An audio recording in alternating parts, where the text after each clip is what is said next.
दोस्तों, जिस ग्रह पर आज हम रहते हैं ये आज से 450 करोड़ साल पहले सोलर नेबुला से बना था। इसका वजन 5972 योटाग्राम्स है और रेडियस 5771 किलोमीटर है। इसका सरकमफियरेंस 40,000 किलोमीटर से ज्यादा है और मीन डेंसिटी 5.514 ग्राम पर सेंटीमीटर क्यूब है। अब इन फिगर्स को सुनने के बाद आप ये सोच रहे होंगे कि भाई हम इंसान अपने ग्रह को कितनी गहराई से जानते हैं, है ना? लेकिन यार प्रॉब्लम ये है कि गहराई से ही तो नहीं जानते हैं। अब धरती की सरफेस का तो हमने चप्पा चप्पा छान मारा है। वैसे अगर मैं आपसे कहूँ कि हमारे ग्रह के अंदर एक और ग्रह छिपा हुआ हो सकता है तो क्या आप मुझ पर विश्वास करोगे? पृथ्वी के अंदर एक एंशिएंट ओशियन भी मौजूद है और हम इंसान जमीन में कितनी अंदर तक होल कर चुके हैं, क्या आपको पता है? और उन खौफनाक आवाजों के बारे में आपने कभी सुना है जो धरती के अंदर नर्क के होने की सबूत है? जी हाँ, आपने बिल्कुल सही सुना। आज की इस वीडियो में हम इन्हीं सवालों के जवाब जानने वाले हैं। तो हेलो गाइस, मैं कौशिक और चलिए आज मैं आपको धरती की गहराइयों में ले चलता हूँ। दोस्तों, अब जैसा कि आप जानते ही हो, हमारी धरती की सरफेस 3 लेयर्स में डिवाइडेड है। सबसे पहले आती है क्रस्ट, जिस पर हम इंसान रहते हैं और जहां ओशियंस भी मौजूद है। इसकी गहराई 5 से 75 किलोमीटर नीचे तक है। धरती की क्रस्ट कई सारी टेक्टोनिक प्लेट से बनी हुई है जिनके मूवमेंट के कारण अर्थक्वेक्स आते रहते हैं और इनकी मूवमेंट का कारण होती है मेंटल, जो कि धरती की दूसरी लेयर है। मेंटल की गहराई 2890 किलोमीटर की होती है। इसकी ऊपर की साइड का टेम्परेचर 900 डिग्री सेल्सियस होता है और नीचे की साइड का टेम्परेचर 4000 डिग्री सेल्सियस तक पहुंच सकता है। वोल्केनिक इरप्शंस होने पर जो लावा निकलता है वो मेंटल से ही आता है। पृथ्वी के बीचों बीच इसकी तीसरी लेयर होती है जिसे हम कोर या धरती का दिल कहते हैं। इसका रेडियस 2180 किलोमीटर है और इसे हम 2 पार्ट्स में डिवाइड करते हैं। पहला इनर कोर और दूसरा है आउटर कोर। दोस्तों, आउटर कोर में मौजूद मटेरियल लिक्विड है और ये मटेरियल है निकल और आयरन के ओर्स।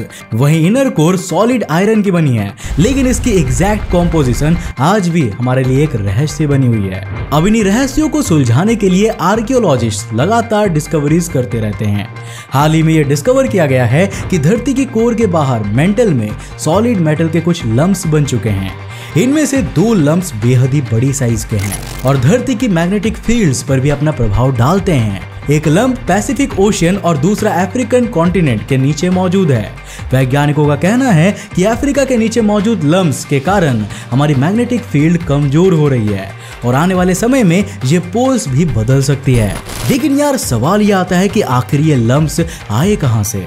मैं आपको बता दूं कि इन लम्प्स को LLSVPs यानी कि लार्ज लो शेयर वेलोसिटी प्रोविंसेस नाम दिया गया है और ये धरती के मेंटल में उस समय से मौजूद थे जब धरती पर लाइफ का नामो निशान नहीं था। वैज्ञानिक मानते हैं कि ये थिया नाम के एक एंशिएंट प्रोटोप्लैनेट के टुकड़े हैं जो अर्ली सोलर सिस्टम में धरती से टकराया था। थिया से हुए हमारे कोलिजन के कारण ही आज धरती पर 24 घंटों का दिन होता है और हमारी एक्सिस का 23.5 डिग्री टिल्ट भी इसी के कारण है। अगर धरती और थिया की टक्कर ना हुई होती तो शायद आज हम इंसान इस ग्रह पर नहीं होते और शायद हमारा मून भी नहीं होता। जी हाँ, वैज्ञानिकों का मानना है कि थिया से टक्कर के बाद धरती का एक टुकड़ा टूटकर अलग हो गया था और वही आज हमारा चांद बना है। लेकिन हम ये बात इतने कॉन्फिडेंस के साथ कैसे कह सकते हैं? इसका जवाब हम इंसानों के पागलपन और क्यूरियोसिटी से भरी एक और डिस्कवरी में मिलता है। साल 1970 में सोवियत यूनियन ने पेचेंस्की डिस्ट्रिक्ट में इतना विशाल होल खोदने की ठानी जो मेंटल तक जाता हो। इस प्रोजेक्ट का नाम था Kola super deep bore hole, जिसको रशियन जियोलॉजिस्ट डेविड गुबरमैन लीड कर रहे थे। सोवियत यूनियन इस प्रोजेक्ट को लेकर बहुत ही एक्साइटेड थी और वो इस पर पानी की तरह पैसा और समय बहा रहे थे। इसके लिए यूज की जा रही ड्रिलिंग रिग उराल-माश 4E को काम के लिए प्रिपेयर करने और उसे होल में डालने में 8 घंटे का समय लगता है। इसके बाद 8 घंटे तक ड्रिलिंग करके वर्कर्स हर दिन 4 मीटर गहरा गड्ढा खोद लेते थे और आखिर में 8 घंटे के करीब खोदे गए रॉक्स को बाहर निकालने के लिए भी खर्च होते थे। साल 1974 तक ये लोग 7000 मीटर्स तक की खुदाई कर चुके थे। लेकिन इसके बाद धरती की डेंसिटी तेजी से बढ़ गई और उराल-माश 4E ड्रिलिंग रिग ने काम करना बंद कर दिया। पर यार सोवियत यूनियन का हौसला यहाँ नहीं टूटा। उनका लक्ष्य 15,000 मीटर तक खुदाई करने का था और इसके लिए उन्होंने उरालमाश 15,000 को मैदान में उतारा। इसकी मदद से साल 1979 तक सोवियत यूनियन के वर्कर्स 12,066 मीटर तक की गहराई में पहुंच चुके थे। ये प्रोजेक्ट दुनिया भर में सनसनी फैला चुका था और अलग अलग देशों के वैज्ञानिक इतनी गहराई पर मिले मटेरियल की रिसर्च करना चाहते थे और इसी कारण सोवियत यूनियन ने 1 साल के लिए इस प्रोजेक्ट को रोकने का फैसला किया। साल 1980 तक जब सारी रिसर्च एंड ऑब्जर्वेशंस खत्म हुई तो ड्रिलिंग का काम एक बार फिर से शुरू किया गया, पर इसके बाद ये प्रोजेक्ट आगे नहीं बढ़ सका क्योंकि जैसे ही वैज्ञानिकों ने 12,066 मीटर की गहराई के बाद ड्रिलिंग करनी शुरू की, ड्रिलिंग रिग ट्विस्ट हो गई और वहां एक एक्सप्लोजन हो गया। इसके कारण नीचे का गड्ढा एक बार फिर से भर गया और वैज्ञानिकों को 12,066 मीटर की गहराई पर पहुंचने के लिए 4 साल का एक्स्ट्रा समय लग गया। अब साल 1984 में जब वैज्ञानिक 12,066 मीटर की गहराई पर फिर से पहुंचे तो उनकी ड्रिलिंग रिग एक बार फिर से ट्विस्ट हो गई और एक्सप्लोजन के कारण गड्ढा फिर से भर गया। अब यार इतनी गहराई पर धरती का टेम्परेचर 200 डिग्री सेल्सियस तक पहुंच जाता था और हमारी मशीनरी इसको नहीं सह पाती थी। वैज्ञानिकों ने इस होल को और बड़ा करने के लिए कई बार कोशिश की लेकिन वो हर बार नाकाम रहे। साल 1989 तक वो 12,262 मीटर की डेप्थ तक पहुंच गए लेकिन इसके आगे का सफर काफी मुश्किल था। साल 1991 में सोवियत यूनियन टूट गया और इस प्रोजेक्ट को फंडिंग मिलना काफी कम हो गया और फिर साल 1994 तक फंडिंग की कमी और लगातार हो रहे एक्सीडेंट्स के कारण Kola super deep borehole project पर ताला लगा दिया गया। आज इस होल के ऊपर लोहे का एक मजबूत ढक्कन लगा हुआ है। वैज्ञानिकों का अनुमान था कि 15,000 मीटर की गहराई पर वो धरती की मेंटल में एंटर हो जाएंगे और इसके साथ ही हम धरती के कई रहस्यों को सुलझा लेंगे, लेकिन ऐसा नहीं हो सका।